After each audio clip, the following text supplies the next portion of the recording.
pada saat kejadian tersebut, ia menonton di Tribun 13 Stadion Kanjuruhan bersama kelima temannya. Dan di saat pertandingan antara Arema FC versus Persebaya itu berakhir, terjadi kericuan dan tiba-tiba terdapat 3 gas air mata meluncur ke arah Tribun 13 tersebut.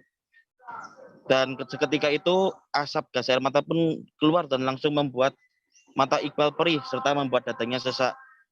Dan dia pun segera berusaha keluar dari kepungan gas air mata tersebut dan para supporter yang tengah berdesak-desaan. Dan saat itu Iqbal berada di pinggir tangga menuju pintu keluar, tepatnya di gate 13. Dalam kerumunan tersebut, Iqbal terjatuh dari pinggir tangga dan dalam keadaan lemas, ia diangkat oleh para Aremania yang lain untuk ditaruh di bawah tangga dan disandingkan dengan beberapa Aremania yang ternyata telah meninggal dunia.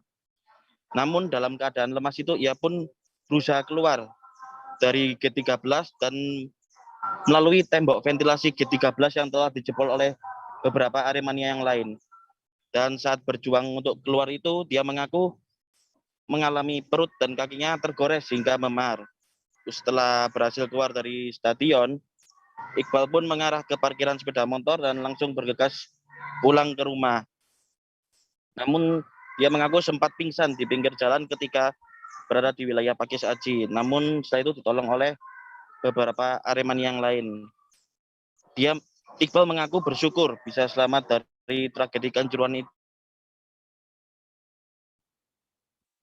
itu, meskipun dadanya dan badannya masih sakit. Iqbal juga mengaku untuk masa pengobatannya sudah berjalan baik.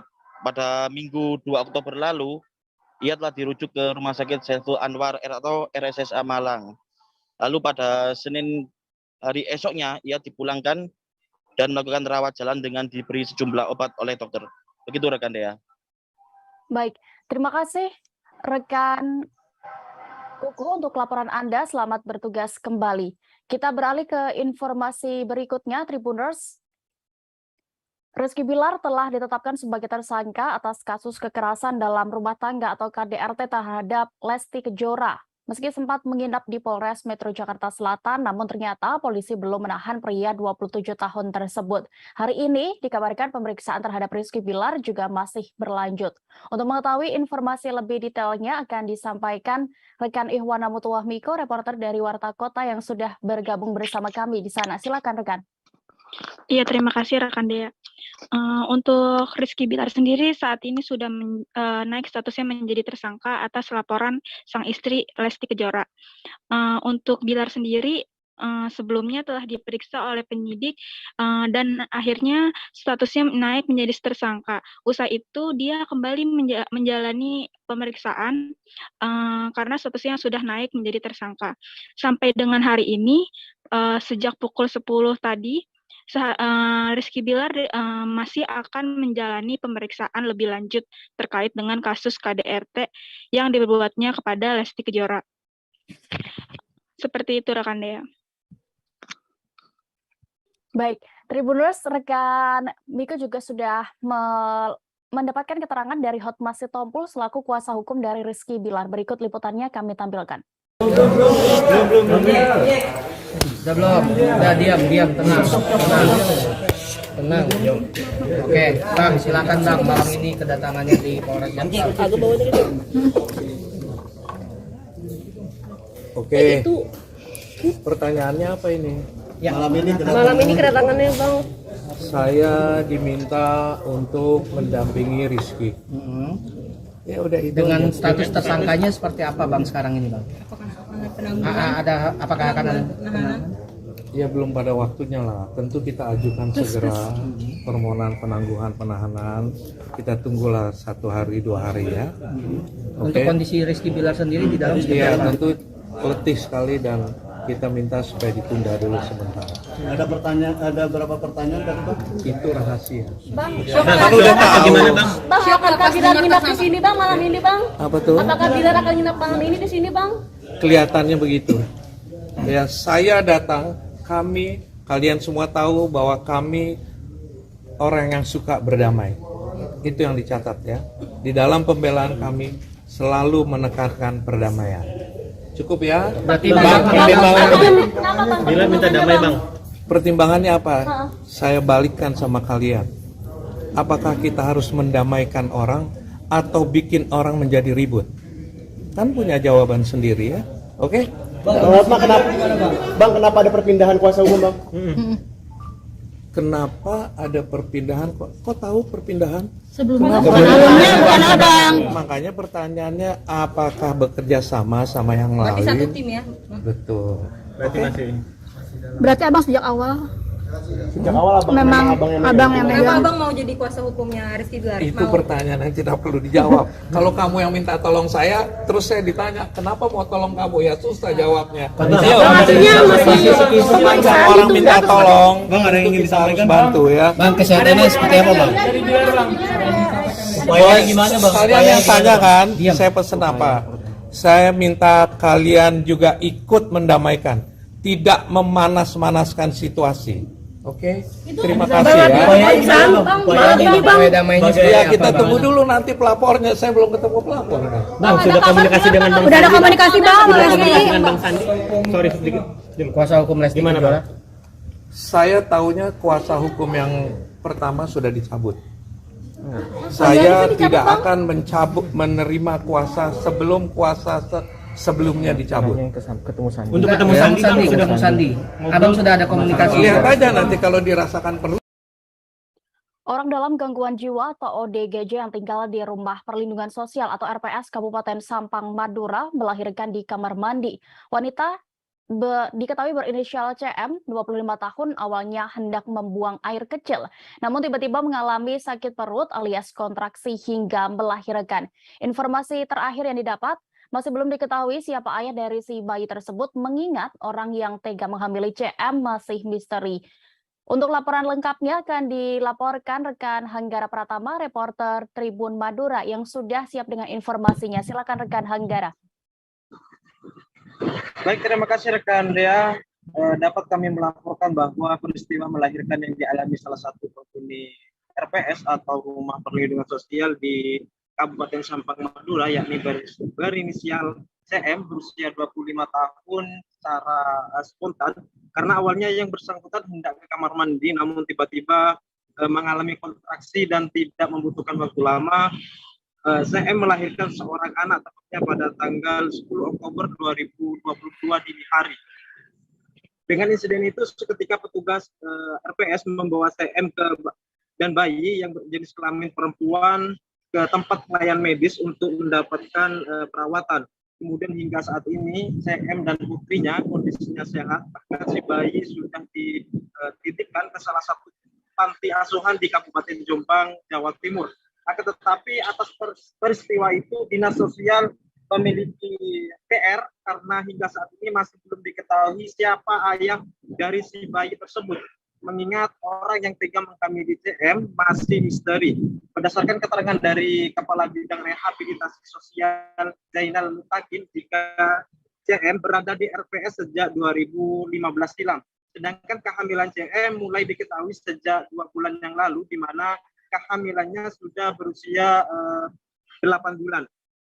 Pihak Densos menduga kehamilan CM ini merupakan ulah petugas di RPS Sampang, tapi dugaan tersebut tidak benar adanya setelah dilakukan penelusuran.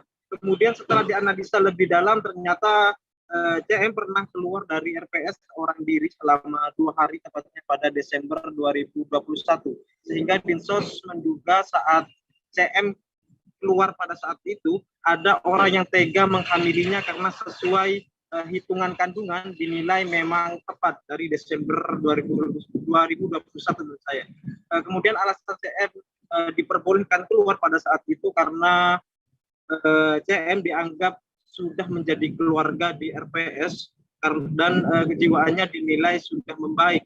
Bahkan Zainal Mutakin menyebut CM sering keluar RPS untuk membeli jajan. Meski saat ditanyakan soal keluarganya, CM seakan merenung dan semacam menangis tanpa ada jawaban ketika ditanyakan. Maka dari itu Dinsos hingga saat ini belum mengetahui identitas CM dan lebih memilih merawat CM di RPS dibandingkan harus tinggal di jalanan. Kemudian Dinsos Sampang memilih tidak melakukan pelaporan atas peristiwa ini kepada pihak kepolisian karena Dinsos menilai yang penting adalah kondisi CM dan putrinya sehat. Sehingga saat ini upaya yang dilakukan Dinsos lebih fokus mengobati mental CM. Begitupun sudah mengirim surat ke Balai Rehabilitasi Mental di Kabupaten Pati, Jawa Tengah. Demikian rekan Dea. Baik, terima kasih rekan Hanggara Pratama untuk informasi Anda. Selamat bertugas kembali. Kita beralih ke Provinsi Jambi. Tepat sepekan hilangnya Ahmad Sabri, siswa SMK Muhammadiyah Kota Jambi di lokasi tambang di Kecamatan Pauh menemukan titik terang. Beredar kabar bahwa tim pencarian Ahmad Sabri menemukan seonggok tulang belulang di balik semak-semak di sekitar lokasi pencarian. Tulang belulang itu diduga merupakan jasad dari korban dan hasil identifikasinya Tribuners akan disampaikan rekan Abdullah Usman, reporter dari Tribun Jambi yang saat ini sudah bergabung bersama kami. Silakan rekan.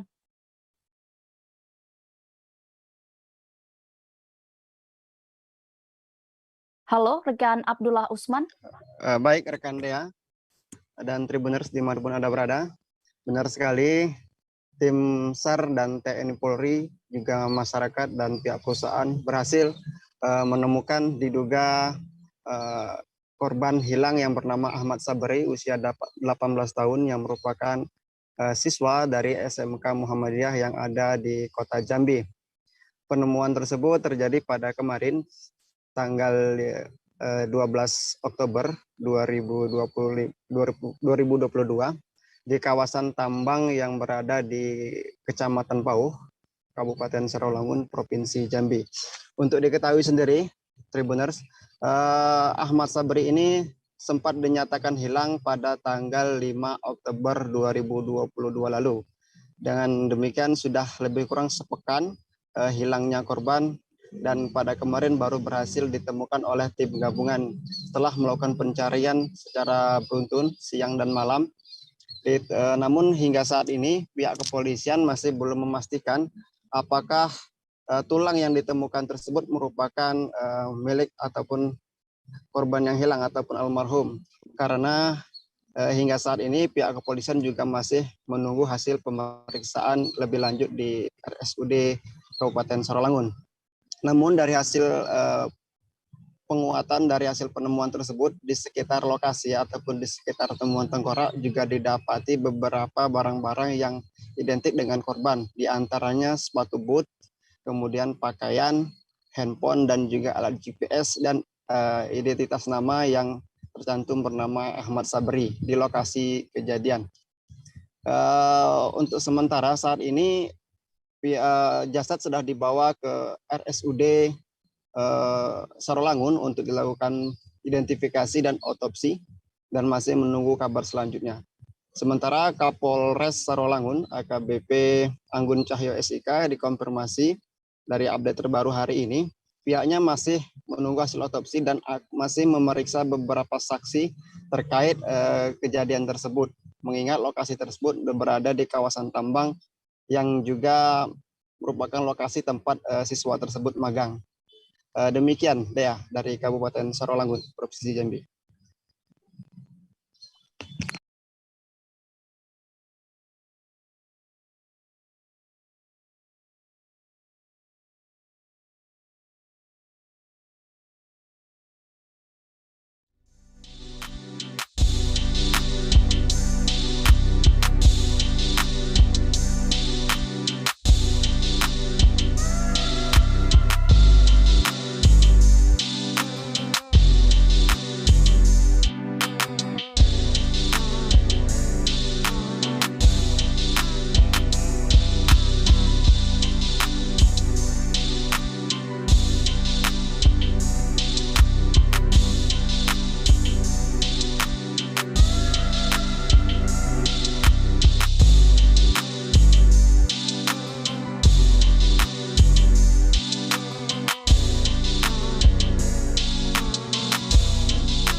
Baik, terima kasih rekan Abdullah Usman untuk laporan Anda di Jambi. Selamat bertugas kembali. Kita menuju informasi berikutnya, Tribuners. Oknum anggota petugas pemadam kebakaran atau Damkar di Kabupaten Bangka Tengah, Provinsi Kepulauan Bangka Belitung ditangkap Satres Narkoba Bangka Tengah. Pemuda 25 tahun bernama Gemal kedapatan nyambi menjadi pengedar narkoba jenis sabu-sabu. Tidak sendiri, ia ditangkap bersama rekannya bernama Dimas Dwi Cahya, 24 tahun, bersamaan barang bukti sabu seberat 1,91 gram. Untuk laporan selengkapnya terkait kronologi ini, kasus ini, kami sudah terhubung dengan reporter Bangka Pos, ada rekan Arya Bima Mahendra yang akan melaporkan. Silakan rekan Arya.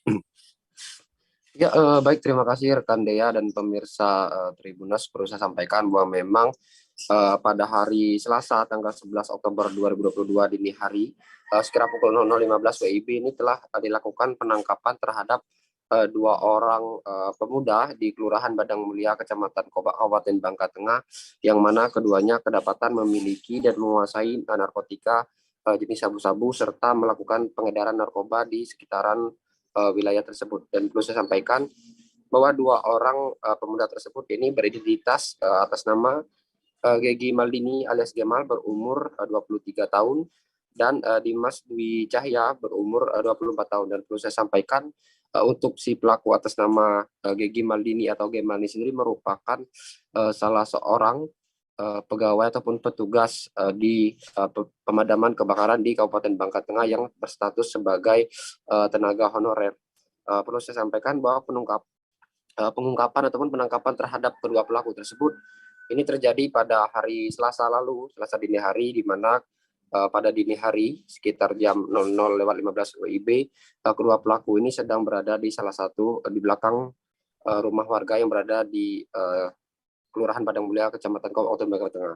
Pada proses penangkapan tersebut, anggota Satres Narkoba Polres Bangka Tengah berhasil meringkus kedua pelaku dan menemukan barang bukti berupa narkoba jenis sabu-sabu dengan berat bruto sebesar 1,91 gram. Dari peristiwa penangkapan tersebut, hal ini pun cukup membuat heboh di kalangan di wilayah pemerintahan Kabupaten Bangka Tengah, khususnya di bagian pemadam kebakaran itu sendiri, karena menurut dari Kepala Damkar Kabupaten Bangka Tengah, Bapak Ari Pertama, menyampaikan bahwa memang sebenarnya tidak ada gelagat aneh ataupun mencurigakan dari pegawai ataupun staf damkarnya tersebut. Bahkan dia menilai bahwa sosok Gemal merupakan salah seorang pekerja yang memiliki etos kerja cukup tinggi dan cukup disiplin ketika bekerja di Damkar Kabupaten Bangka Tengah. Akan tetapi dirinya menduga bahwa terlibatnya pegawainya tersebut sebagai pengedar narkoba ini dikarenakan masalah perekonomian. Untuk selanjutnya, pihaknya akan terlebih dahulu berkoordinasi dengan bidang kepegawaian dan Dinas Satpol PP serta pimpinan, yaitu Bapak Bupati Bangka Tengah, untuk mengambil langkah ataupun tindak lanjut apa yang akan dilakukan terhadap si pegawai honorernya tersebut. Dan dari hasil wawancara kami kepada Bupati Bangka Tengah diketahui bahwa jika memang nanti sudah terbukti ataupun sudah ingkrah dinyatakan bersalah sebagai pengedar narkoba, pihaknya dengan terpaksa akan melakukan pemecatan terhadap Gemal tersebut. Demikian rekan Dea, kembali ke studio. Baik, terima kasih rekan Arya Bima untuk laporan Anda. Selamat bertugas kembali. Kita beralih ke kabar berikutnya. Bus Prima Abadi bernomor polisi K7129OA tertabrak kereta api Pertamina di perlintasan rel tanpa palang pintu dan penjagaan di Desa Tandaraja, Kecamatan Kikim Timur, Kabupaten Lahat. Bus yang mengangkut 24 penumpang itu ditabrak kereta api hingga terguling ke samping rel. Tidak ada korban jiwa dalam peristiwa tersebut. Untuk laporan lengkapnya terkait kronologi kejadian dan juga terkait keadaan korban, Tribuners akan dilaporkan reporter Sriwijaya Pos. Kami sudah terhubung dengan rekan Edi Amin di sana. Silakan rekan. Baik, dia dapat kami sampaikan telah terjadi peristiwa laka lantas atau kecelakaan yang melibatkan bus Primanaya bernomor polisi K7129 Kia ditabrak kereta api di perlintasan tanpa palang pintu dan penjagaan di Desa Tandaraja, Kecamatan Kikim Timur, Kabupaten Lahat, Provinsi Sumatera Selatan. Dapat kami sampaikan bahwa kejadian bermula saat kereta api yang dikemudikan masinis Rizky Adiputra melaju dari arah Kertapati, Kota Palembang menuju Kota Lubuk Linggau dengan mengangkut bahan bakar minyak Pertamina.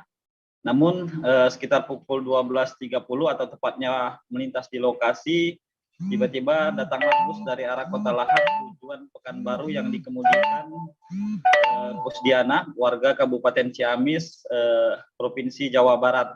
Malang kecelakaan tidak bisa dihindarkan sehingga bagian belakang bis tersebut ditabrak oleh kereta api sehingga terpental berjarak sekitar hampir 10 meter. Bus sendiri membawa sekitar 24 penumpang dan atas kejadian itu 8 diantaranya mengalami luka dan patah tulang dan 5 diantaranya mengalami luka berat, kemudian 3 diantaranya mengalami luka ringan. Hingga saat ini untuk korban luka-luka sendiri masih dilakukan perawatan di Rumah Sakit Umum Daerah Kabupaten Lahat. Sementara untuk penumpang lain dapat kami kabarkan dia setelah peristiwa kejadian itu langsung kembali melanjutkan perjalanan dengan menggunakan bus lain. Kami sampaikan juga bahwa saat ini pihak kepolisian Dinas Perhubungan Kabupaten Lahat belum melakukan evakuasi terhadap bus yang terguling akibat ditabrak oleh kereta api tersebut. Kejadian sendiri cukup membuat para penumpang trauma dan merasakan sakit terhadap yang dialami mereka karena pada saat kejadian itu para penumpang yang kebanyakan merupakan warga Jawa Barat tanpa mengetahui datangnya kereta, tiba-tiba kereta sudah menabrak dari bagian belakang kendaraan. Diceritakan salah satu penumpang bahwasanya waktu itu mereka ikut juga terhempas, terguling-guling di badan kendaraan mengikuti laju badan kendaraan yang terseret akibat ditabrak kereta api tersebut. Demikian kami kabarkan dia dari Kabupaten Lahat, Sumatera Selatan. Baik, Tribuners, terkait kejadian ini juga rekan Edi Amin sudah mendapatkan keterangan dari Kepala Ruang Perawatan Bedah dan juga penumpang dari bus. Berikut liputannya. Korban laka lantas bus versus kereta api ini berapa orang, Pak? Jumlah korban itu 5 orang. Kondisinya semua saat ini baik. Mengalami ada yang patah tulang, bahu, di kakinya. Itu jumlah 5 orang. 5 orang. Ya, kesadaran semuanya sadar. 5 orang itu dari penumpang atau ini, Pak? Semua dari penumpang. Semua dari penumpang. Ya, infonya dari penumpang. Kena satu orang, 4 penumpang kena 1 orang. Saat ini mereka sedang dirawat, Pak? Ya. Ada yang cukup parah dah? Cuma itu sampai operasi dah kira-kira, Kak? Sampai operasi dah kira-kira? Enggak, itu tadi ada reposisi dikit bayang waktu di mata yang di kaki. Pas ketabrak depan mobilnya oleng gitu. Oleng, iya, oleng guling. Guling gitu. Jadi kena apa ya gitu ya? Kena sampingnya kan, ya, kena samping. Gini kan, posisi kan kayak gini. Nah, kayak gini. Iya. Mungkin kalau mungkin fatal, tengahnya mungkin fatal. Mungkin keseret panjang. Iya, mungkin ada korbannya. Kita masih disyukuri lah, masih ada kayak gitu. Kak, bisa dijelaskan Kak mengenai kronologis kejadian yang kemarin itu, Kak? Kalau kronologisnya mungkin karena itu kereta api itu nggak ada palang pintunya. Mungkin itu entah supirnya ngantuk apa gimana, kita nggak tahu. Terus sewaktu itu juga aku kan lagi kayak tertidur lah gitu kan, tahu-tahu ada dari arah belakang itu ada benturan. Ada 2 kali lah puter itu mobilnya. Saya terus ke depan, paling depan, saya di depan. Oh, Bapak duduk paling depan? Iya, di depan, di belakang supir. Oh, waktu kereta lewat, Bapak sempat lihat keretanya? Ya, tahu-tahu dedek udah nabrak. Oh, udah nabrak. Oh, jadi nggak ngeliat itu kan? Nggak lihat. Waktu itu tidur atau duduk, Pak? Soalnya duduk. Duduk biasa? Duduk biasa. Tapi ngelekson nggak kereta, Pak? Apa? Keretanya bunyi nggak? Nggak bunyi. Nggak bunyi, langsung bunyi. nabrak aja? Langsung nabrak. Kalau bunyi ya mungkin dia tahan mobilnya, nggak jalan.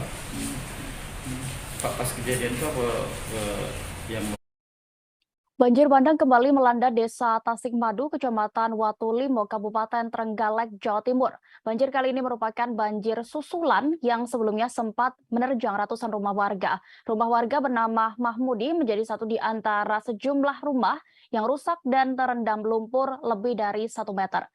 Laporan selengkapnya akan disampaikan reporter Surya. Ada rekan Aftahul Abidin yang siap dengan informasinya di sana. Silakan rekan, bagaimana terkait situasi terkini di sana bisa Anda sampaikan? Baik, terima kasih rekan Dea. Jadi banjir bandang menerjang Kabupaten Trenggalek, lebih tepatnya di Desa Tasikmadu, Kecamatan Watulimo, pada Senin tanggal 10 dini hari, dan banjir kembali terulang pada hari Rabu kemarin, sehingga dampak dari banjir ini mengakibatkan puluhan bangunan dan rumah rusak, diantaranya adalah 5 rumah mengalami rusak berat.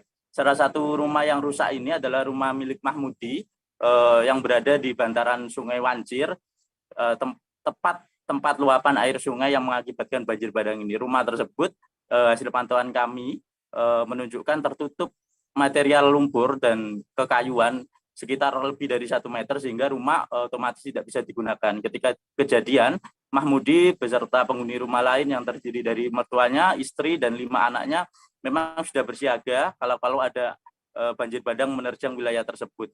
Dan benar saja waktu pukul 1 Senin dini hari itu banjir bandang terjadi, tidak ada korban jiwa, tapi rumah milik Mahmudi dipenuhi dengan lumpur.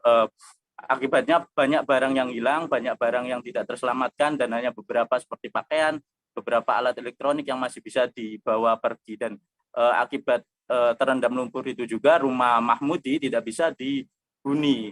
Pihaknya kini hanya menunggu bantuan dari pemerintah setempat, dan rencananya berdasarkan informasi yang kami himpun, pemerintah setempat berencana membangun ulang rumah-rumah yang rusak berat dengan program bedah rumah yang dimiliki pemerintah setempat. Dan rumah ini akhirnya beserta beberapa rumah lain harus dibongkar total dan dibangun ulang karena kerusakannya cukup masif. Dan dapat kami informasikan, banjir bandang ini memang terjadi karena luapan kali Wancir atau Sungai Wancir yang melintas di Desa Tasikmadu. Sungai ini juga melintasi daerah hulu yang berupa hutan yang membawa material berupa kayu dan sebagainya. Akibatnya air meluap hingga menyebabkan kerusakan yang cukup parah meskipun tidak ada korban jiwa. Hingga saat ini, Kamis ini, proses pembersihan material belum selesai, termasuk di rumah Mahmudi yang terendam cukup parah. Proses pembersihan masih dilakukan secara gotong royong oleh masyarakat sekitar dan oleh aparat setempat. Banjir bandang ini masih terus diantisipasi dengan jika terjadi banjir susulan, karena mengingat hari kemarin, hari Rabu, banjir masih kembali terjadi meskipun kondisinya tidak lebih parah daripada banjir bandang yang menerjang Senin lalu. Begitu laporan dari Trenggalek, rekan Dea. Baik, terima kasih rekan Aflahul untuk laporan Anda. Berikut Tribuners, kami juga sudah mendapatkan keterangan dari korban banjir, Mahmudi. Liputannya kami tampilkan selengkapnya. Pak Mahmudi, ini rumah Bapak terendam lumpur akibat banjir bandang. Nggih. Pak, ceritanya waktu detik-detik banjir bandang itu gimana? Sampean pas lagi ngapain itu? Ya lagi nongkrong-nongkrong di depan itu rumah bubuk kecil ini. Sama istri, sama mertua, sama anak saya, sama semuanya kumpul semua. Itu belum tidur. Itu tengah malam belum tidur Bang ya? Tidur. Karena takut ada banjir. Iya, takut ada banjir. Saya sampai jam 7 sampai jam 8, jam 9 mulai naik. Mulai masuk rumah? Ya, masuk rumah. Jam 10 keras sekali. Ya kayak seperti yang gemuruh. Kalau laut kalah. Terus setelah itu material sudah banyak ikut masuk? Masuk, semuanya sudah numpuk-numpuk, udah bisa diterjang. Rumah sampean sudah kemasukan lumpur begini? Udah masuk segini. Terus sampean anak-anak masih di sini kan, kecil-kecil pas banjir itu? Iya, masih di sini, saya pindah ke sana. Terus? Di sana kok keras sekali, akhirnya saya. Kantor Pengawasan dan Pelayanan Bea dan Cukai atau KPPBC di Pemadya Bean C, Pantualan Palu, Selengah memusnahkan barang bukti milik negara hasil sitaan senilai 1,4 miliar rupiah. Bukti terdiri dari barang kena cukai hasil tembakau atau BKC-HT alias rokok ilegal mencapai 1 juta batang. Selain itu juga hasil pengolahan minuman beralkohol atau MMA ilegal sebanyak 416 botol.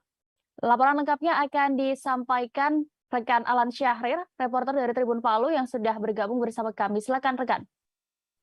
Baik, rekan Dea, menurut keterangan dari Kepala KPPBC Tipe Media Pabean, C. Pantoloan, Wasis Pramono mengatakan pemusnahan barang yang ada di milik negara yang akan dimusnahkan ini merupakan hasil penindakan di bidang cukai selama periode tahun 2021 kemarin dan telah memperoleh persetujuan dari Menteri Keuangan melalui Direktur Pengelolaan Kekayaan Negara pada Direktorat Jenderal Kekayaan Negara untuk memusnahkan berdasarkan surat persetujuan nomor S/109-MK.6-KN.4/2022 per tanggal 3 Oktober 2022 kemarin. Kemudian karena sejumlah barang ilegal tersebut memiliki karakteristik yang konsumsinya perlu untuk dikendalikan dan peredarannya perlu diawasi serta konsumsinya yang dapat menimbulkan dampak negatif pada masyarakat. Olehnya menurut Wasis Pramono perlu dilakukan pemusnahan dengan cara dibakar dan dihancurkan. Lebih lanjut, Wasis Pramono menjelaskan kegiatan pemusnahan ini merupakan perwujudan Bea Cukai Pantoloan dalam menjalankan salah satu fungsinya sebagai community protector, di mana salah satu fungsinya itu untuk memberikan perlindungan kepada masyarakat dari barang-barang yang dilarang maupun dibatasi, di mana barang-barang ilegal ini dapat mengakibatkan gangguan terhadap kesehatan dan juga keamanan moralitas masyarakat. Menurut penuturan Wasis Pramono kepada media, para pelaku penyelundupan barang ilegal ini banyak menggunakan jasa pengiriman barang, di mana barang-barang tersebut tidak memiliki alamat tujuan dan pengirimnya tidak dapat diketahui, sehingga sulit bagi pegawai Bea Cukai Pantoloan untuk menemukan siapa pelakunya. Kemudian banyak juga temuan dari barang ilegal tersebut tidak menggunakan label yang resmi atau palsu. Hal itu dilakukan para pelaku menurut Wasis Pramono untuk mengelabui para pegawai Bea Cukai yang ada di Pantoloan. Kembali rekan Dea. Baik, Tribuners rekan Alan Syahrir sudah mendapatkan keterangan dari Kepala Bea Cukai Pantoloan dan juga Kepala Perwakilan Kementerian Keuangan Provinsi Sulawesi Tengah. Berikut liputannya kami tampilkan.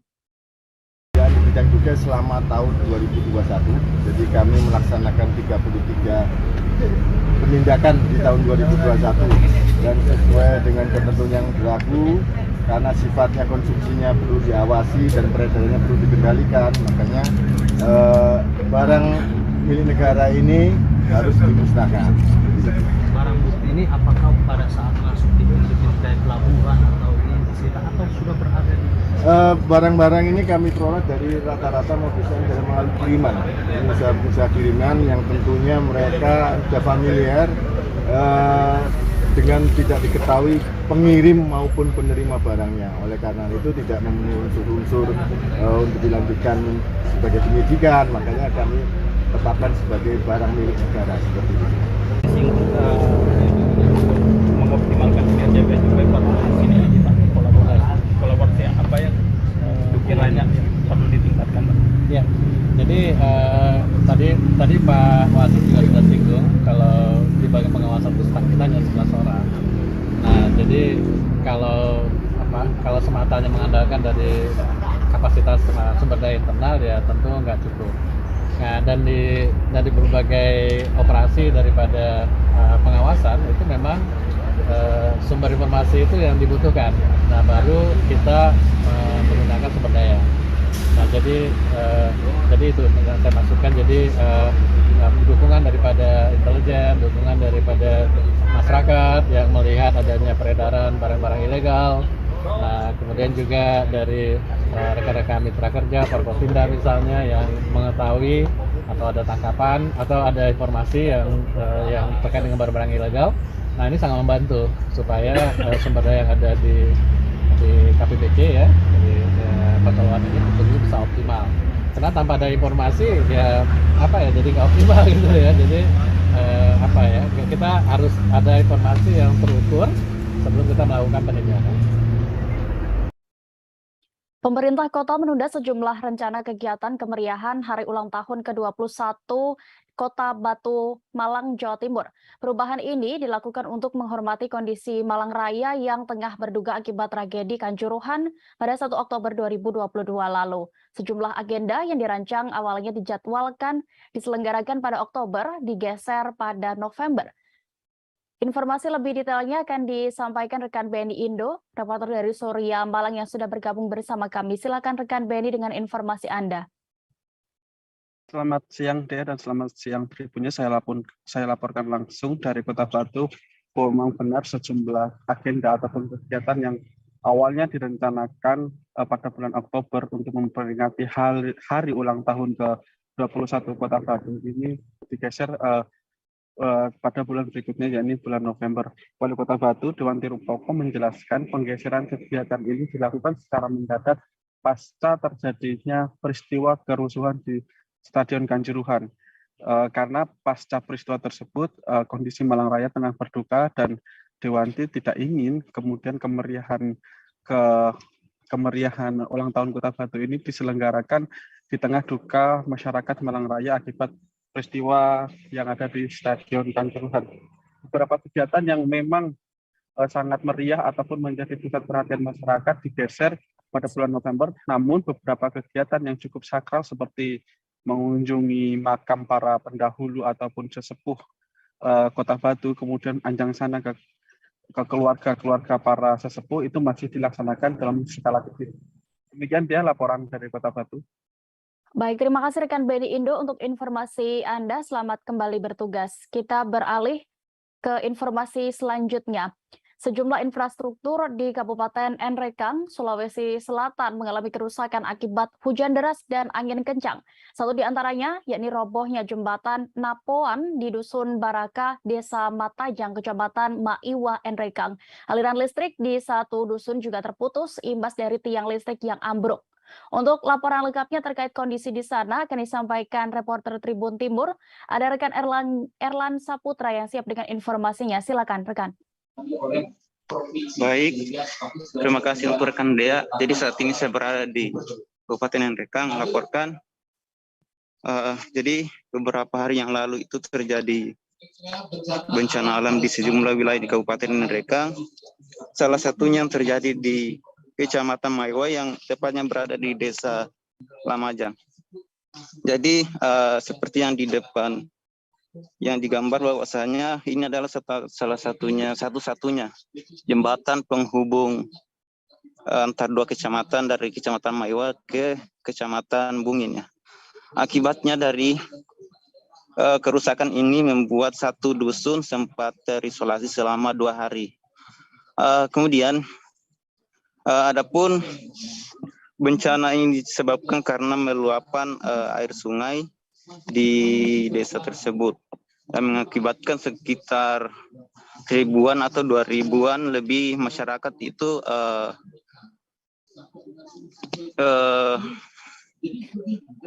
sempat terisolasi ya. Kemudian aliran listrik juga itu terputus total selama 3 hari. Hingga akhirnya PLN kemarin itu gencarkan memperbaiki infrastruktur seperti tiang listrik yang roboh. Di beberapa hari terakhir itu memang Kabupaten Nrekang itu diguyur hujan lebat yang mengakibatkan sejumlah wilayah itu diterjang bencana alam seperti banjir dan tanah longsor ya. Yang titik terparah itu di jembatan yang berada di Desa Lamajang, karena ini adalah satu-satunya akses penghubung 2 kecamatan. Dan saat ini kebetulan saya berada di kegiatan BPBD, ini sedang gencarkan sosialisasi untuk bagaimana menanggulangi bencana antisipasi bencana sejak dini. Seperti itu rekan Dea. Baik, Tribuners rekan Erlon juga sudah melakukan wawancara langsung bersama Kepala Desa Matajang, yakni Karman. Berikut liputannya. Pak Desa, sejak kapan ini terjadinya longsor di sini, Pak? Tanggal 10. Tanggal 10. Itu sore atau Malam. malam? Sekitar jam berapa, Pak Desa? Saya juga tidak tahu jamnya itu ke malam. Itu Air meluap. air mengalir di atas, Ya. datang kayu hantam, masih ada bekasnya di bawah. Airnya itu sampai di mana, Pak Desa? Di atas jembatan. Di atas jembatan. Bersempat naik, Pak Desa, langsung rubuh, Pak Desa. Di sini, Pak Desa, kira-kira apa penyebabnya ini? Apakah hutan gundul, Pak Desa, atau? Bukan, musim kemarau. Musim kemarau. Musim hujan.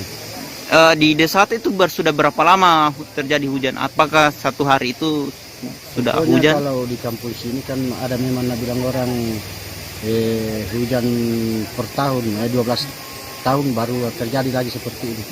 Berarti sepanjang hari terakhir ini hujan terus mengguyur. Tidak ada korban jiwa? Tidak ada. Ini jalan apa ini, Pak Desa? Penghubung kecamatan atau? Menghubungkan ke Kecamatan Mewah dengan Kecamatan Bumi. Oh, jadi ini jalan satu-satunya, Pak Desa? Iya, satu-satunya sudah dapat. Oh iya, apa tanggapannya, Pak Desa? Pokoknya ya bagaimana cara supaya membangun ke depan supaya kembali seperti ini. Itu harapannya, Pak Desa ya? Itu harapan kami. Oh, oke Pak Desa. Makasih. Harimau hutan diduga mulai mendekat ke perkampungan penduduk di wilayah Jorong Koto Tinggi, Nagari Koto Tuo, Kabupaten Agam, Sumatera Barat membuat warga resah. Pasalnya informasi yang diperoleh, 4 anjing peliharaan warga Koto Tinggi juga sempat diserang pada sepekan yang lalu. Warga pun diimbau untuk tidak melakukan aktivitas malam di ladang dan berdekatan dengan hutan di kaki Gunung Singgalang. Laporan lengkapnya terkait ini dan juga penanganannya bagaimana Tribuners akan dilaporkan rekan Alif Ilham, reporter dari Tribun Padang yang sudah bergabung bersama kami. Silakan rekan. Baik, terima kasih rekan Dea. Bisa saya laporkan di Koto Tinggi, Nagari Koto Tuo, Kabupaten Agam, Sumatera Barat, bahwasanya harimau Sumatera sudah mulai melakukan aktivitasnya dan menampakkan jejak-jejak kakinya di pekarangan warga. Salah satunya menurut laporan yang kami dapatkan dari Ketua Jorong, bahwasanya dari laporan warga, dia mendapatkan bahwasanya harimau Sumatera tersebut telah seringkali muncul di ladang warga dengan meninggalkan berbagai jejak-jejak kakinya di sekitar ladang, sawah, dan akibatnya banyak warga yang merasa histeris dan takut serta kaget akibat penampakan jejak tersebut. Selain itu, harimau Sumatera yang ada di Koto Tuo ini juga pernah mengeluarkan aumannya sebanyak 3 kali dan itu dilaporkan langsung oleh warga. Aungan yang pertama itu sedikit pelan dan lebih lanjut, lebih lama itu semakin terdengar sangat keras. Akhirnya akibat peristiwa tersebut, banyak warga yang takut dan mencegah dirinya untuk pergi ke ladang. Selain itu, terkait dengan kejadian ini, ladang warga tersebut diketahui berada di kaki lereng Gunung Singgalang, yang mana merupakan habitat dari jalannya harimau tersebut. Dan karena hal itu, BKSDA Sumatera Barat telah ada di lokasi untuk memberikan edukasi kepada masyarakat dengan cara menghalaunya dengan bunyi-bunyian seperti meriam. Berikut rekan Dea. Baik, Tribuners terkait ini juga rekan Alif sudah mendapatkan keterangan dari Wali Jorong Koto Tinggi, yakni Frizal. Berikut liputannya. Inyak ini berputar-putar, memutar-mutar di dekat permukiman warga atau di ladang warga sampai hari Senin. Setelah itu, hari Selasa pagi, warga mau ke kebun atau ke ladang, mau ngambil hasil, terdengar ngaun atau suara dari inyak ini sebanyak 2 kali. Itu hari apa Pak terdengarnya Pak? Hari Selasa malam.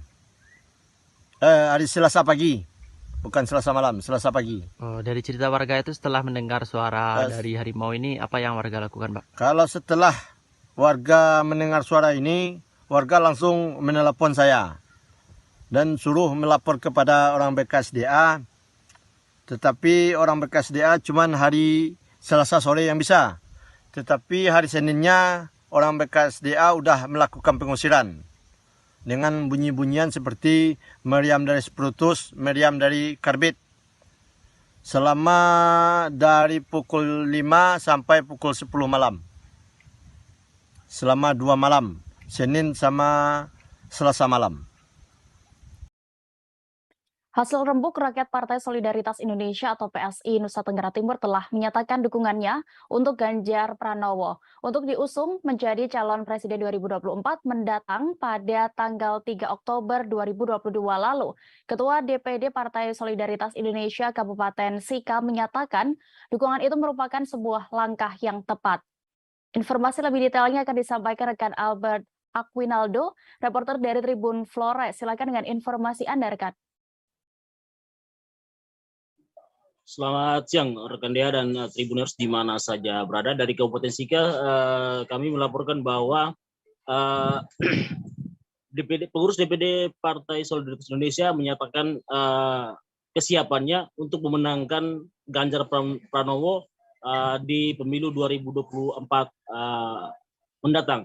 Dan berdasarkan hasil rembuk rakyat bersama seluruh DPD dan DPC di seluruh Indonesia dan telah menghasilkan suatu keputusan yang itu pernyataan sikap mendukung Ganjar Pranowo, Gubernur Jawa Tengah, menjadi calon presiden di pemilu 2024 mendatang dan sudah dilakukan deklarasi oleh DPP PSI pada tanggal 3 Oktober lalu. Dan rekan Dea dan sahabat Tribuners di mana saja berada dapat kami laporkan bahwa bentuk kesiapan dari DPD PSI Kabupaten Sika untuk mendukung Ganjar Pranowo adalah segera melakukan sosialisasi kepada masyarakat terkait sosok Ganjar Pranowo itu kepada seluruh masyarakat Kabupaten Sika lebih khususnya.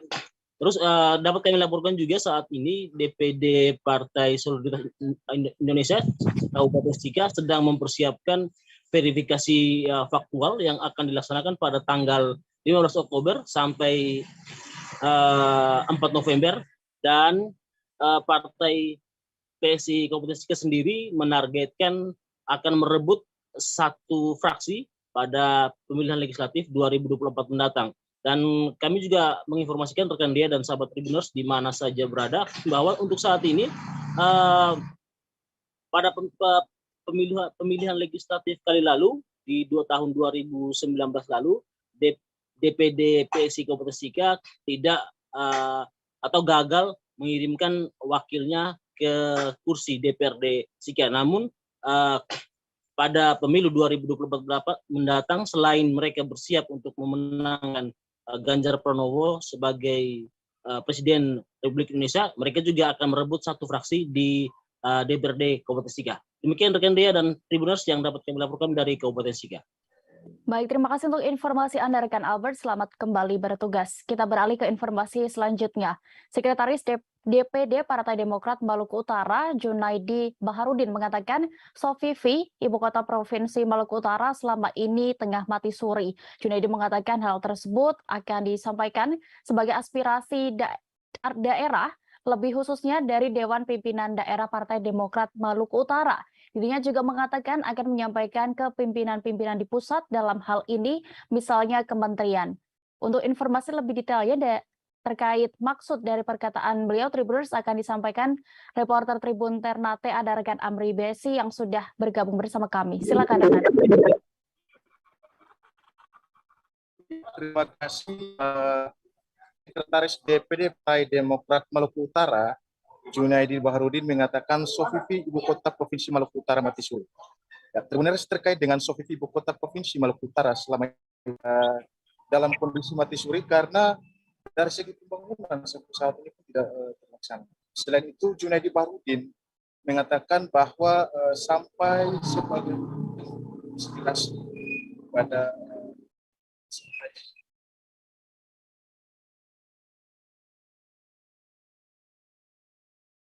Maluku Utara karena Sofifi yang sebagai ibu kota provinsi Maluku Utara ini sudah 23 tahun usia yang cukup dewasa, namun dari segi pembangunan dan infrastruktur maupun ekonomi masih terlalu lambat.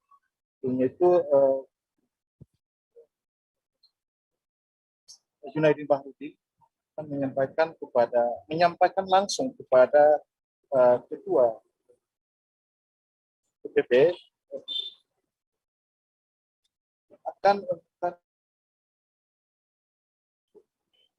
Junaidi Bahrudin mengatakan bahwa hal tersebut akan disampaikan kepada pimpinan-pimpinan di pusat sehingga ini menjadi prioritas aspirasi masyarakat Maluku Utara yang hingga saat ini masih terlihat dalam kondisi.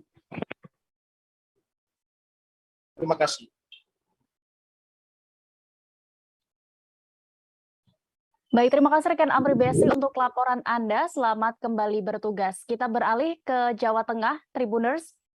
Puluhan warga desa Perawatan, Kecamatan Jogonalan, Kabupaten Klaten menerima uang ganti rugi atau UGR Tol Solo Jogja. Satu di antaranya yakni Justina Pamuji Hastuti, 59 tahun, warga Dukuh, Jembangan. Justina merupakan penerima UGR Tol terbesar di antara 22 lainnya, yakni hampir 3 miliar rupiah. Laporan lengkapnya terkait ini Tribuners akan disampaikan reporter Tribun Solo. Kami sudah terhubung dengan rekan Ibnu Dwi Tamtomo. Silakan dengan informasi Anda, rekan. Ya, terima kasih rekan Dia dan Tribuners. Jadi momen kesedihan sekaligus senyum bahagia dirasakan oleh salah satu desa Perawatan Klaten yang saat melepas rumah penuh kenangan begitu akibat pembangunan proyek tol Jalan Solo Jogja di Kabupaten Klaten, dan pembayaran uang ganti rugi guna pembebasan lahan tol proyek strategis nasional Jalan Solo Jogja seksi pertama dengan panjang 42,3 km di Kabupaten Klaten terus dilakukan. Saat ini tercatat sudah 32 desa, yakni di Desa Perawatan, Kecamatan Jogonalan, masuk ke desa 32 maksudnya, dengan jumlah 22 warga menerima uang ganti rugi dengan jumlah mencapai total 23 miliar, yang salah satu penerimanya adalah Justina Pamuji Hastuti. Dan Justina sendiri adalah warga desa Jembangan, Desa Perawatan, Kecamatan Jogonalan, Kabupaten Klaten. Dan saat ditemui, Justina mengaku mendapatkan hampir 3 miliar uang ganti rugi untuk sebidang tanah dan bangunan miliknya. Dan dirinya juga mengaku tidak mempermasalahkan proyek tersebut, bahkan mendukung penuh terhadap pembangunan proyek jalan tol khususnya di daerah Klaten.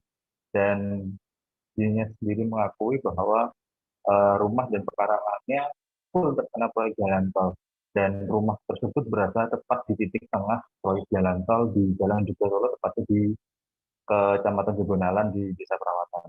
Dan ini dirinya juga sudah mendapatkan pengganti untuk tempat sekaligus yang akan dibangun sebagai rumah baru yang tidak jauh dari lokasi. Dan saat berbincang dengan Tribun Solo, dia juga sempat menyampaikan bahwa tidak bisa menyembunyikan raut kesedihan akibat pembayaran atau ganti rugi, meskipun dia mendapatkan hampir 3 miliar rupiah setelah tanah dan bangunannya tergusur akibat proyek tol tersebut. Lantaran dia menyampaikan sudah sejak kecil menghuni tempat tersebut bersama beberapa saudaranya yang lain. Dan sejak 5 tahun terakhir, dirinya sudah menetap di tempat itu setelah suaminya pensiun dari pekerjaannya. Dan selama 5 tahun tersebut, dia juga melakukan pembenahan, perbaikan, dan inovasi terhadap rumah tersebut, sehingga dia merasa nyaman dengan keadaan rumah tersebut. Namun, apa mau dikata, dia juga tidak bisa banyak berkomentar terkait proyek itu. Intinya, pada dasarnya dia mendukung dan tidak mempermasalahkan itu. Namun dia juga menjelaskan bahwa banyak kenangan yang harus dia lepas bersama rumah itu. Dan meskipun kini dirinya bisa berpindah di tempat yang baru dengan uang yang dia miliki, namun raut kesedihan itu tidak bisa dia tutupi.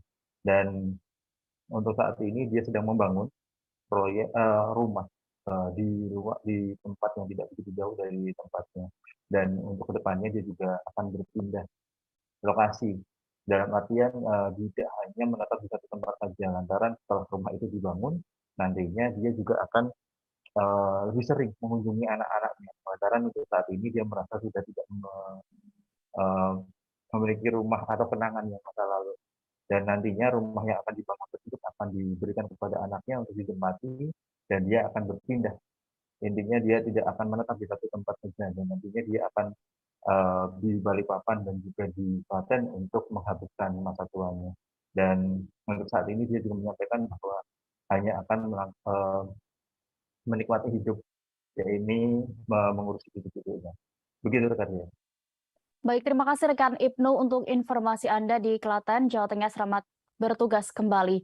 Kita beralih ke Sumatera Barat, Tribuners. Puluhan bangkai kapal yang sudah menahun karam dan dibiarkan begitu saja menyebabkan sampah tersangkut di Sungai Batang Arau, Padang. Imbasnya, kawasan Batang Arau menjadi kumuh hingga tidak diminati pengunjung yang datang ke Kota Padang. Masyarakat sekitar pun kemudian bergotong royong untuk melakukan pembersihan agar kawasan itu menjadi layak kembali. Untuk laporan lengkapnya terkait situasi di sana, Tribuners, akan disampaikan rekan Rezi Azwar, reporter dari Tribun Padang. Silakan dengan informasi Anda.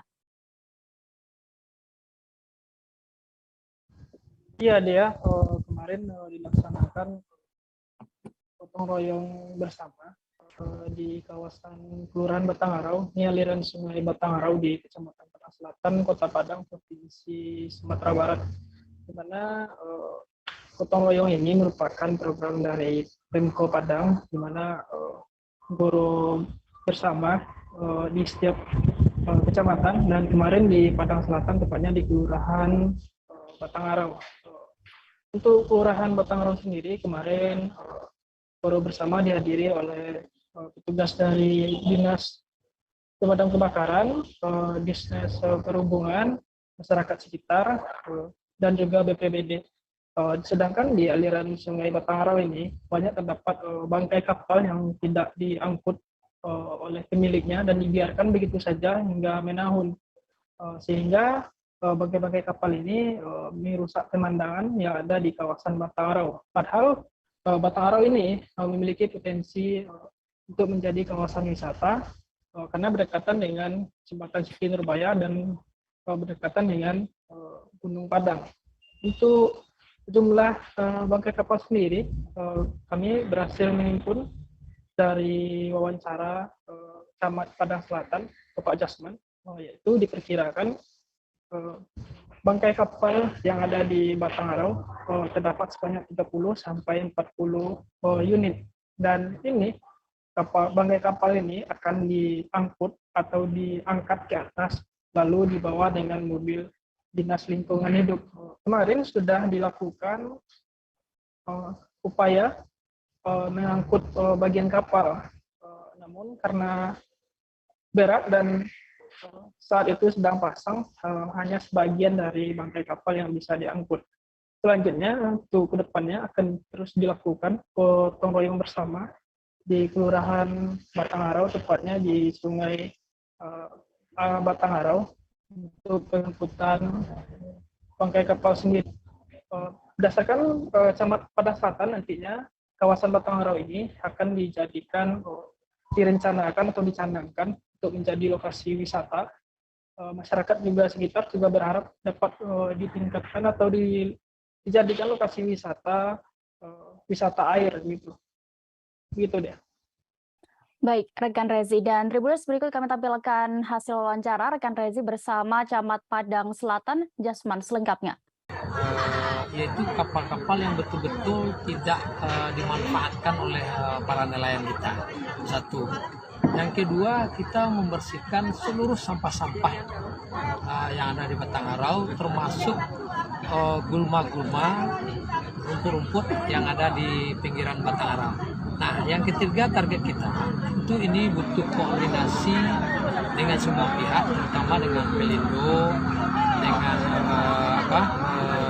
WWS dan Wilayah Sungai Lima, untuk mengeruk kembali, mengangkat kembali sedimen-sedimen yang ada di Batang Arau. Nah, ini 3 target kita. Nah, kedepannya bentuk kegiatan kita, di samping melibatkan semua stakeholder yang ada, unsur kecamatan, OPD-OPD yang terkait dengan Batang Arau, termasuk kita juga memberdayakan seluruh komunitas peduli Sungai Batang Arau. Nah ini banyak organisasi di sini termasuk Port Darwis, LPM, RT, RW. Nah ini sudah sudah melalui proses yang panjang pembahasan kita dengan masyarakat. Alhamdulillah ini hari yang kedua. Kemarin hari Minggu kita gotong royong bersama Pak Sekda juga dengan seluruh OPD di Pemko Padang. Hari ini kita melibatkan di samping kantor camat dan lurah-lurah yang ada di Padang Selatan, Dinas Perhubungan, Dinas Perikanan, serta kawan-kawan dari pemadam kebakaran. Nah, Satuan Tugas Koordinasi dan Supervisi Komisi Pemberantasan Korupsi atau KPK RI Wilayah 2 di Belitung mengecek kesesuaian pembayaran pajak sebagai langkah optimalisasi pajak daerah. 3 restoran dan 1 hotel di Tanjung Pandan, Belitung menjadi sasaran Satgas kali ini. Selain pengecekan ke lapangan, sebelumnya di sejumlah hotel dan restoran telah dipasang alat rekam pajak atau tapping box. Untuk laporan lengkapnya akan disampaikan rekan Adelina Nurmalitasari, reporter dari Pos Belitung. Silakan rekan. Baik, terima kasih rekan Dea. Benar sekali, sebelumnya Kepala Satuan Tugas Koordinasi dan Supervisi Komisi Pemberantasan Korupsi atau KPK RI Wilayah 2, Andi Purwana bersama pihak terkait mendatangi sejumlah restoran dan hotel di Belitung. Sebelumnya juga di sejumlah hotel dan restoran tersebut telah dipasang alat rekam pajak atau tapping box. Alat tersebut dipasang untuk merekam catatan transaksi sehingga dapat diketahui kesesuaian pembayaran pajak dan catatan transaksi yang telah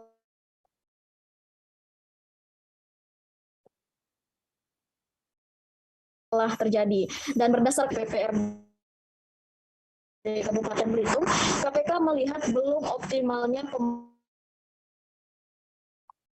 masukan pajak daerah karena beberapa rekannya ke restoran dan hotel agar mengenai enggannya sejumlah restoran untuk memasang tapping box tersebut. Selain juga mengecek kondisi di lapangan terkait pemasangan tapping box yang telah dilakukan di hotel. Dan saat kami temui setelah pemantauan, Andi sendiri mengatakan pemasangan alat rekam pajak ini memang belum dilakukan di semua restoran. Saat ini di Kabupaten Belitung baru terdapat 49 alat rekam yang aktif, dan alat rekam pajak tersebut pun baru dipakai di beberapa restoran dan hotel sesuai kriteria yang ditetapkan oleh BPPRD Kabupaten Belitung, diantaranya melihat potensi penerimaan pajak yang besar. Andi juga mengatakan pemasangan alat rekam pajak ini sebagai upaya KPK agar jangan sampai terjadi kebocoran pajak yang berarti korupsi. Dengan pemasangan alat tersebut diharapkan penerimaan pajaknya sesuai antara transaksi dan juga pajak yang dibayarkan. Sementara itu juga Sekretaris Daerah Kabupaten Belitung, MZ Hendra Cahya, yang turut mendampingi KPK mengatakan pihaknya terus berupaya untuk menambah alat rekam pajak agar sesuai dengan potensi pajak. Dari 49 alat yang aktif, sampai Desember 2022 ini ditargetkan ada penambahan 25 alat lagi yang akan terpasang di hotel maupun restoran. Termasuk juga pada 2023 mendatang, alat tapping box ini akan dipasang lebih banyak sesuai dengan kemampuan keuangan daerah. Demikian rekan Dea. Baik, terima kasih rekan Adelina untuk informasi Anda. Selamat kembali bertugas. Kita beralih ke informasi berikutnya, Tribuners di Aceh. Para pedagang kaki lima atau PKL di Jalan Ridwan Kamil atau jalan dekat Stadion Tunas Bangsa Lok Sumawe ditertibkan. Pasalnya, kios mereka di Jalan Ridwan Kamil tersebut memakan bahu badan jalan sehingga mengganggu arus lalu lintas. Mereka diberi waktu hingga 18 Oktober 2022. Namun para pedagang sempat menolak hingga mengadu kepada Ketua DPRK Lok Sumawe Ismail A. Manaf. Terkait ini Tribuners akan dilaporkan selengkapnya oleh reporter Serambi News. Kami sudah terhubung dengan rekan Saiful Bahri. Silakan rekan. Terima kasih Dea. Dapat saya laporkan terlebih dahulu bahwa sekitar 2 tahun lalu itu sejumlah pedagang kaki lima mulai membangun kios di Jalan Ridwan Kamil, yakni di jalan masuk ke Stadion Tunas Bangsa Kota Lok Sumawe Provinsi Aceh, di mana kios-kios tersebut dibangun di badan jalan sehingga menurut versi dari pemerintah Kota Lok Sumawe itu sudah mengganggu ketertiban. Di samping itu, dengan adanya kios di badan jalan tersebut juga menutupi sejumlah sarana publik seperti ada taman bermain anak-anak di belakangnya dan juga ada gedung UPTD yang mengelola Waduk Kota Luxmawe. Didasari hal tersebut, maka pada pertengahan September 2022 lalu, pemerintah Kota Luxmawe melalui Dinas Perintah Kop setempat sempat menyurati seluruh pedagang yang jumlahnya hampir 50-an orang supaya bisa memindahkan kios mereka dan diberikan solusi untuk pindah ke lokasi-lokasi yang dibenarkan secara aturan di Kota Luxmawe. Namun sampai batas waktu diberikan akhir September, mereka tidak juga mau pindah, sehingga dasarnya sesuai dengan keterangan Kepala Disperindak Kota Luxmawe Bapak M. Rijal, bahwa pada 7 Oktober 2022 lalu sempat memanggil seluruh para pedagang dan dilakukan upaya musyawarah, sehingga kesimpulan dari musyawarah tersebut bahwa diberikan waktu bagi pedagang hingga 18 Oktober 2022 untuk segera pindah. Bila tidak pindah, maka akan dilakukan upaya penertiban. Didasari keputusan tersebut, maka pada Selasa atau 2 hari yang lalu, para pedagang pun mendatangi gedung DPRK Kota Luxmawe untuk mengadu, dan para pedagang pun disambut langsung oleh Ketua DPRK Kota Luxmawe Bapak Ismail F. Amanaf. Dan dalam pertemuan tersebut mereka mengeluhkan dan mengaku tidak mau pindah dari lokasi tersebut. Didasari aduan tersebut, maka Ismail Amanaf sempat memberi statement bahwa agar pemerintah Kota Luxmawe dapat mencari solusi yang terbaik terkait persoalan ini. Namun begitu, hasil konfirmasi ulang kita ke pihak Disperindak Kota Luxmawe, mereka tetap pada komitmen awal bahwa memberi batas waktu sampai 18 Oktober 2022 ini. Bila tidak mereka pindah, maka akan segera ditertibkan. Demikian, Dea. Baik, terima kasih rekan Saiful Bahri untuk laporan Anda di Aceh. Selamat kembali bertugas. Informasi berikutnya datang dari Provinsi Papua Tribuners. Balai Laboratorium Kesehatan Daerah atau Labkesda Papua mengadakan lokakarya di Kota Jayapura. Kegiatan ini sebagai upaya meningkatkan akses dan kualitas pelayanan kesehatan di sana. Acara tersebut dibuka langsung oleh Kepala Dinas Kesehatan Provinsi Papua, Robi Kayame. Bagaimana situasi saat acara ini, Tribuners? Selengkapnya akan disampaikan rekan Aldi Bimantara, reporter Tribun Papua yang sudah bergabung bersama kami. Silakan rekan Aldi. Ya baik, halo Dea dan juga Tribuners, tepat sekali dilaporkan dari Kota Jayapura, Provinsi Papua. Ini bertujuan untuk meningkatkan akses dan kualitas pelayanan kesehatan. Laboratorium Kesehatan Daerah Papua menggelar lokakarya di Kota Jayapura yang kali ini dipusatkan di salah satu hotel yang ada di kawasan Kota Raja, Distrik Abepura, Kota Jayapura, Provinsi Papua. Dea dan juga Tribuners, berdasarkan pantauan kami awak media, kegiatan tersebut berlangsung Rabu kemarin 12 Oktober 2022. Dan ini acara tersebut dibuka langsung oleh Kepala Dinas Kesehatan Provinsi Papua, Robi Kayame, dengan mengangkat tema peran Labkesmas dalam peningkatan pelayanan kesehatan. Dan ini berdasarkan hasil wawancara kami bersama Kepala Labkesda Provinsi Papua, Seli Ajawalia, usai kegiatan berlangsung, ia mengatakan bahwa saat ini pihaknya membuat ataupun melakukan kegiatan yang bernama Lokakarya Laboratorium Kesehatan Masyarakat atau Labkesmas dalam meningkatkan pelayanan kesehatan khususnya tentunya di Provinsi Papua.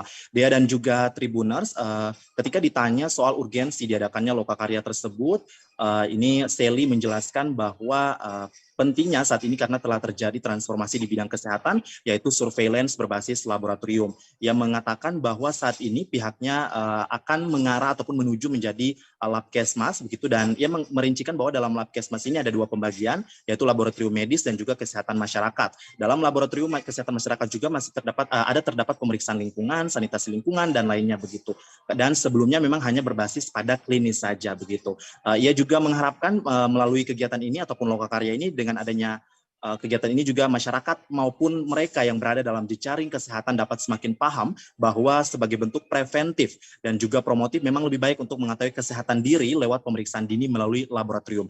Nah, kesadaran dari masyarakat ini penting sekali menurutnya untuk dibangun sejak dini, dan kehadiran laboratorium dirasa cukup penting begitu. Dan dalam lokakarya ini pihaknya juga mengundang spesialis penyakit dalam, kemudian ada spesialis AIDS, TB dan malaria, serta kepala dinas kesehatan yang berbicara dalam transformasi di bidang kesehatan. Dea dan juga Tribuners, dengan menghadirkan narasumber yang berkompeten pada ranahnya masing-masing, pihaknya berharap masyarakat semakin paham untuk bagaimana punya kesadaran melakukan pemeriksaan dini dari suatu penyakit tertentu begitu. Dea dan juga Tribuners, dalam kesempatan itu pihaknya juga berharap melalui lokakarya ini dapat meningkatkan kualitas mutu daripada laboratorium, serta masyarakat semakin paham bahwa apapun berbicara soal pemeriksaan kesehatan memang membutuhkan laboratorium, baik sebelum sakit ataupun sesudah sakit begitu. Dan ini ketika ditanya soal persiapan menuju perubahan menjadi Labkesmas ya, dari sebelumnya Labkesda, ini Ajowalia menjelaskan soal hierarki begitu ya. Ia menyebutkan bahwa Labkesmas itu tingkatannya dimulai dari tingkat 1 yaitu Puskesmas, kemudian Labkesmas pada tingkat 2 itu ada Labkesda pada kabupaten dan kota, dan juga Labkesmas tingkat 3 ada pada provinsi, serta Labkesmas regional untuk kawasan, serta Labkesmas nasional ada di tingkat pusat begitu. Ya, dan juga Tribuners, ia juga mengatakan bahwa penyampaian informasi ini penting diketahui masyarakat, bukan hanya soal pengembangan bahan pemeriksaan saja, namun pihaknya menginginkan adanya kesadaran pengetahuan masyarakat yang seperti tadi sudah saya jelaskan begitu. Dan Ajowalia juga mengakui pihaknya memiliki tantangan yang besar ya, karena dihadapkan dengan pembentukan 3 daerah otonomi baru Provinsi Papua saat ini dengan transformasi di bidang kesehatan. Ia mengatakan pihaknya atau kita semua wajib untuk membantu 3 provinsi baru ini ada atau memiliki Labkesmas provinsi, karena selain memperpendek jangkauan pelayanan, tetapi juga mereka harus bisa kuat dalam melakukan penguatan Faskes ataupun fasilitas kesehatan di bawahnya. Dan ditanya soal penyiapan SDM menuju peningkatan status menjadi Labkesmas, pihaknya membeberkan saat ini SDM yang dimiliki telah mumpuni meskipun dengan adanya peningkatan parameter pemeriksaan diakuinya memang membutuhkan tenaga begitu. Dengan status Badan Layanan Umum Daerah BLUD ke depannya, maka dapat melakukan pemeriksaan, dan apabila ada penerimaan yang diterima tidak untuk suatu profit, tapi juga bisa mengelola sesuai kebutuhan. Dia demikian laporan singkat saya terkait dengan lokakarya yang dilakukan oleh Labkesda Provinsi Papua di Kota Jayapura Provinsi Papua dalam kaitannya dengan meningkatkan akses dan kualitas pelayanan kesehatan di Bumi Cendrawasih. Aldi Bimantara dari Kota Jayapura Papua melaporkan. Kembali ke Dea di studio.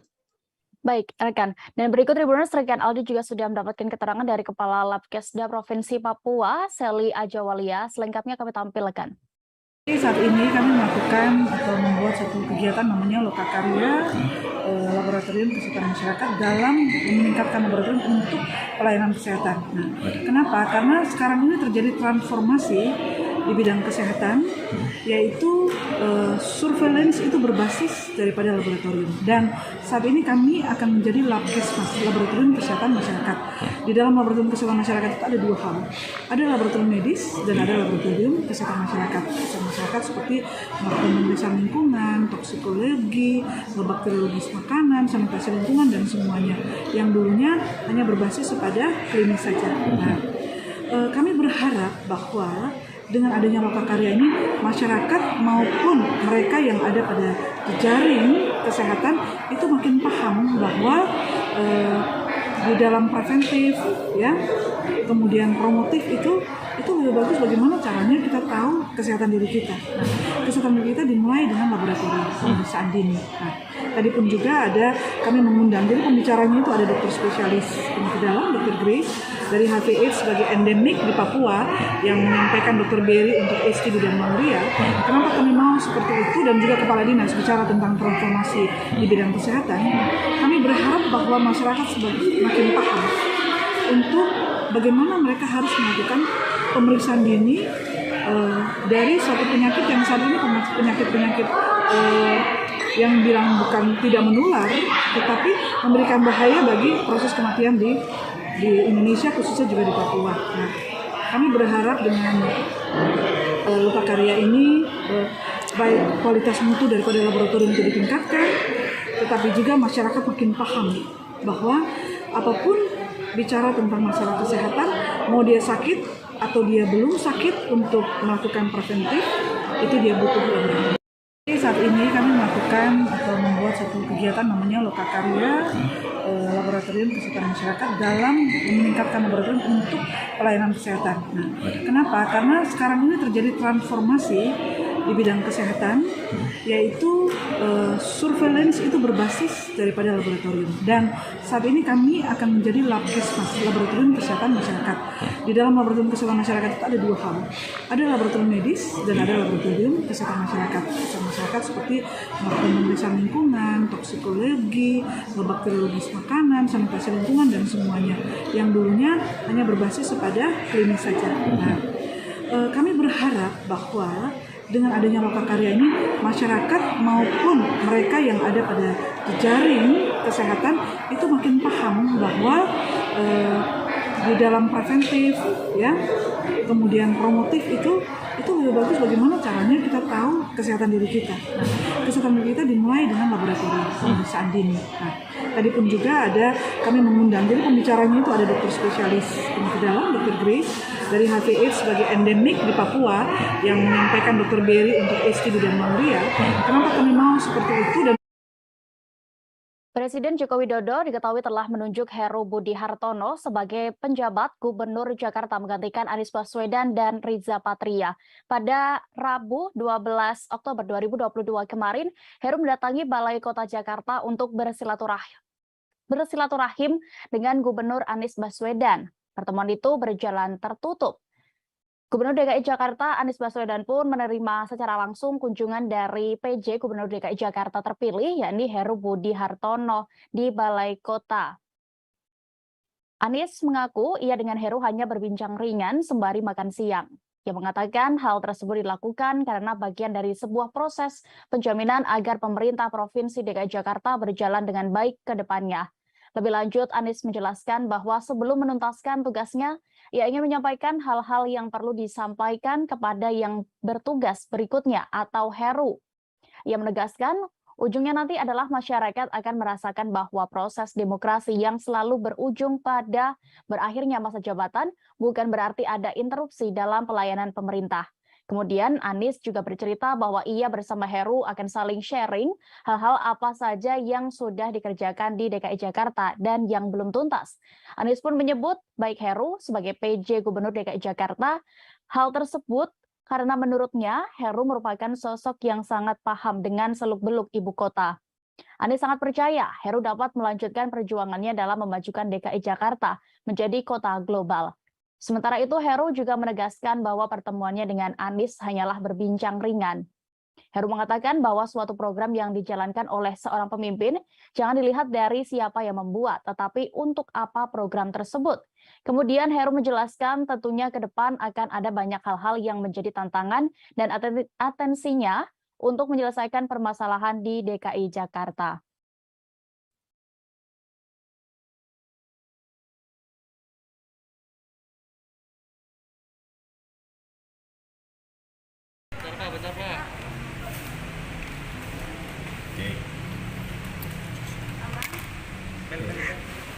Siang hari ini, alhamdulillah kami dapat kehormatan.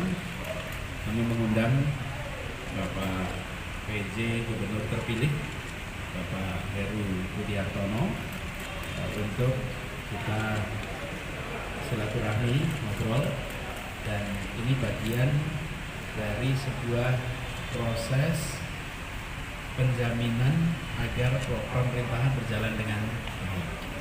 Kita ingin agar ketika terjadi tuntasnya masa jabatan, maka yang menuntaskan itu santai sebetulnya, tidak ada yang berat-berat. Nanti berat-beratnya minggu depan aja. Nanti santai, minggu depan aja berat-beratnya. Mau nggak Pak Heru?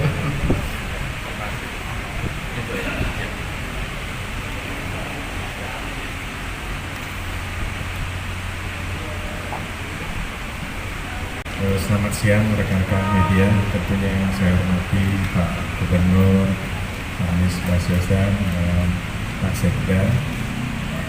Kemarin saya diundang atau undangan dari Pak Gubernur untuk makan siang bersama. Dan hasilnya ada diskusi ringan, ngobrol segala macam, dan tentunya ada hal-hal yang memang kita bertukar pikiran, sehingga ada sebuah kalimat, saya tidak panjang lebar, tetapi ada sebuah kalimat, kalau Pak Gubernur membuat program, jangan lihat siapa yang membuat program. Kita bergeser ke Jawa Barat, Tribuners. Presiden Republik Indonesia Joko Widodo meninjau langsung proyek kereta api cepat Jakarta-Bandung atau KCJB di stasiun Tegaluar di Kabupaten Bandung pada hari ini Kamis 13 Oktober 2022. Kedatangan orang nomor 1 itu didampingi juga oleh Menteri Koordinator Maritim dan Investasi Luhut Binsar Panjaitan, kemudian Menteri BUMN Erick Thohir, Menteri Perhubungan Budi Karya, dan Gubernur Jawa Barat Ridwan Kamil. Selengkapnya terkait kegiatan peninjauan tersebut akan dilaporkan oleh reporter Tribun Jabar. Kami sudah terhubung dengan rekan Lutfi Ahmad di sana. Silakan rekan. Ya baik Dea dan Tribuners dimanapun Anda berada, terkait peninjauan Presiden Republik Indonesia Joko Widodo ke stasiun Tegaluar Kabupaten Bandung, beliau beserta jajarannya meninjau secara langsung proyek kereta api cepat Jakarta-Bandung ini. Menurutnya progres proyek tersebut ini sudah mencapai 88,8%. Untuk kendala dalam pembangunan proyek ini hanya terdapat di tunnel 2 dan tunnel 11, di mana pembuatan terowongan dan tanahnya cukup sulit. Namun sampai saat ini sudah selesai ataupun sudah dibangun dengan baik. Adapun terkait adanya pandemi COVID-19 ini tidak terlalu berpengaruh ataupun menjadi kendala terhadap proyek KCJB ini, hanya memperlambat saja. Sebelumnya sempat diberitakan uji coba kereta api cepat Jakarta-Bandung ini akan dilakukan oleh Presiden Republik Indonesia dan Presiden China Xi Jinping.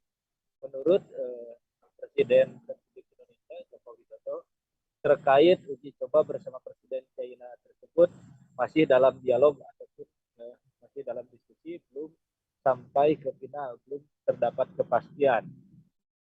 Dan tadi saat meninjau, Presiden beserta rombongan tidak melihat ataupun masuk ke dalam kereta api cepat tersebut, hanya melihat dari luar dan berjalan menyusuri stasiun yang ada di Tegaluar tersebut. Begitu Dea dan Tribuners dimanapun Anda berada.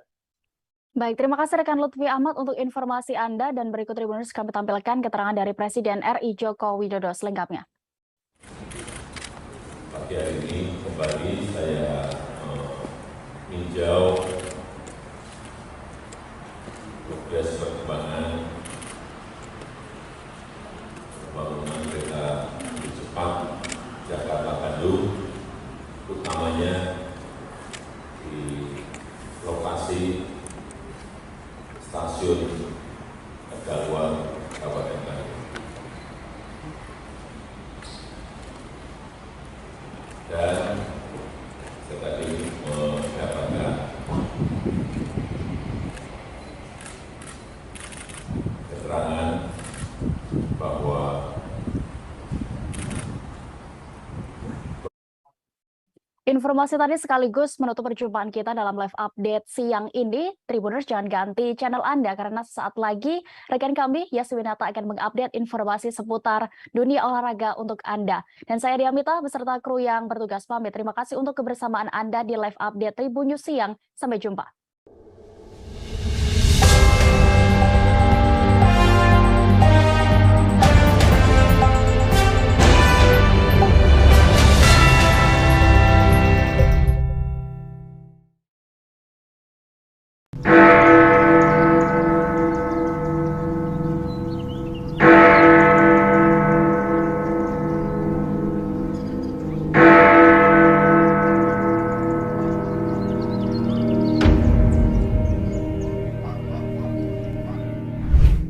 Berkunjung ke Jam Gadang di Kota Bukit Tinggi, Provinsi Sumatera Barat menjadi impian banyak orang. Sebagai bangunan bersejarah yang menjadi ikon pariwisata Indonesia, hampir tak banyak orang yang tak kenal dengan menara itu.